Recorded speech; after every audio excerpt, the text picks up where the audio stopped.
Hey guys, what's going on? Welcome to another video. We are back once again, and this is actually my second time recording this video, so I'm going to go over a couple things at the beginning that I did in the last video. So for starters, the location that I'm at right now is different from the past few videos that I shot.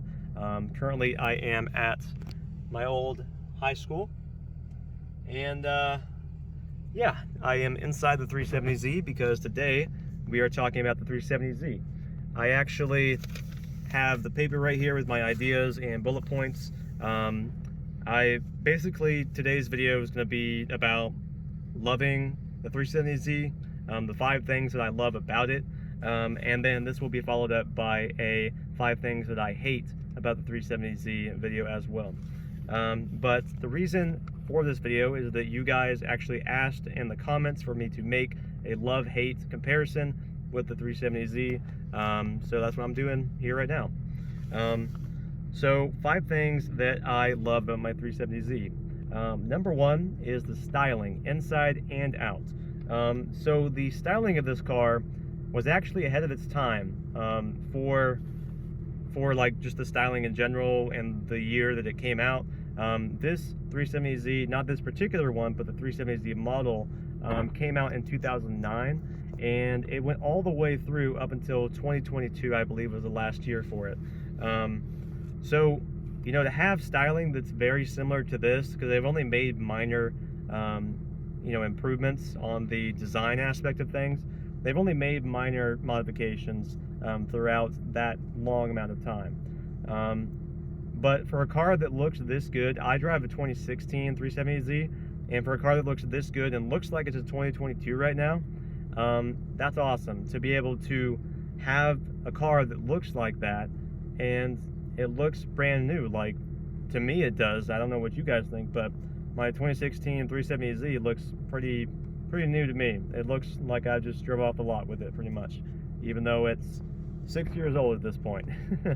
But yeah, the inside is also pretty nice as well. Now in this car, it's not the Nismo, it's just the 370Z, but I do have the Sport Tech version. So I have better wheels, better brakes.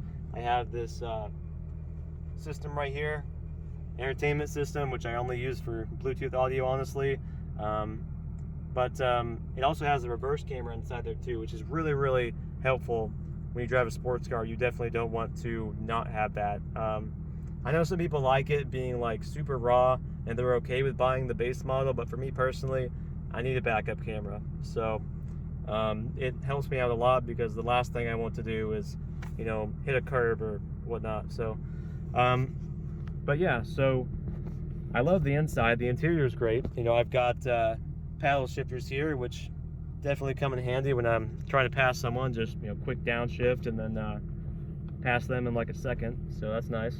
But yeah, the next point is hatchback style trunk on a 2-door coupe kind of body style. And what I mean by that is this trunk is a hatchback. So you open it, it comes up like that. And it's really nice because I've never had like a hatchback before. And I know that this is not like a true hatchback.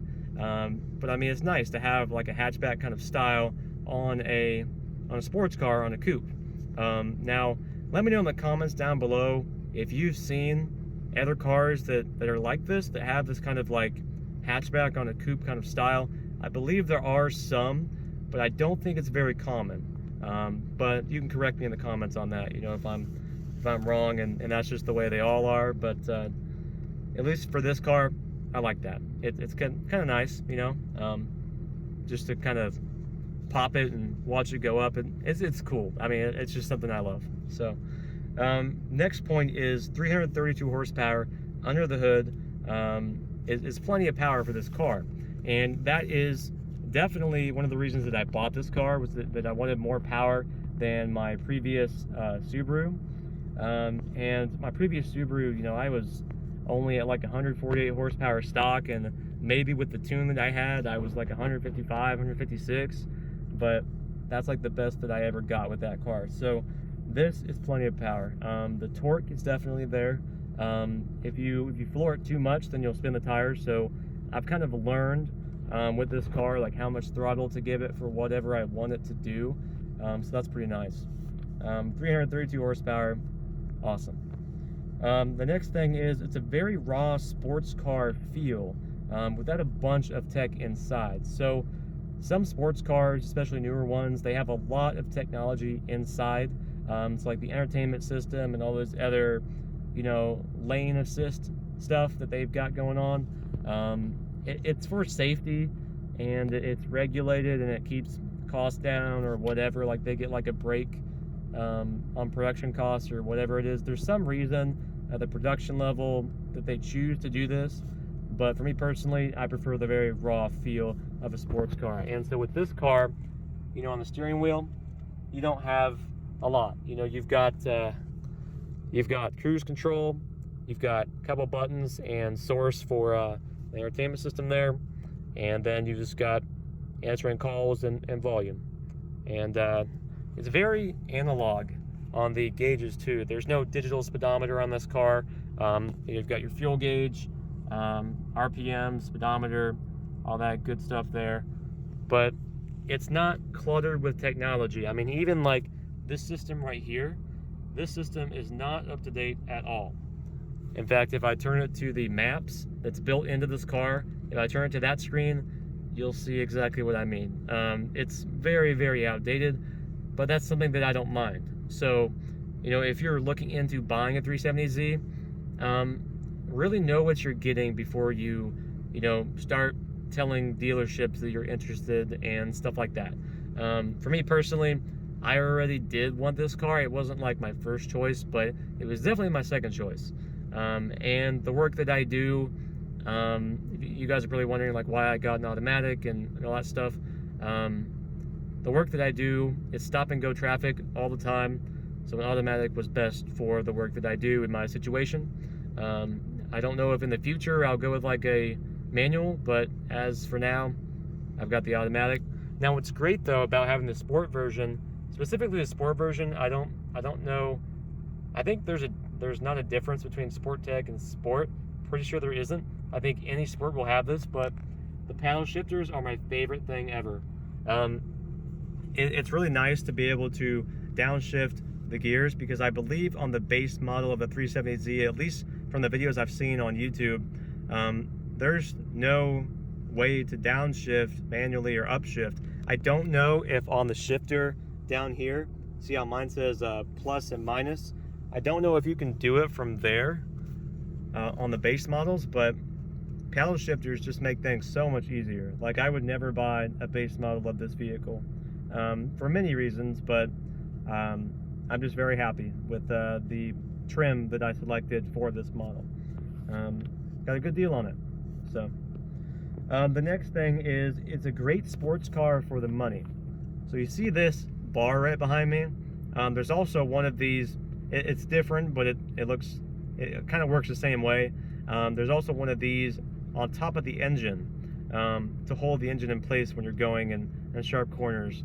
I'm pretty sure, but I could be wrong about that. But this bar that goes across in the interior helps keep the car very stable when you're going through sharp turns, and you know, if you're on the racetrack or drifting or whatever, like it keeps it planted. I've never had an issue with this car with any body roll whatsoever. Even at highway speeds and high winds, I do not notice any body roll.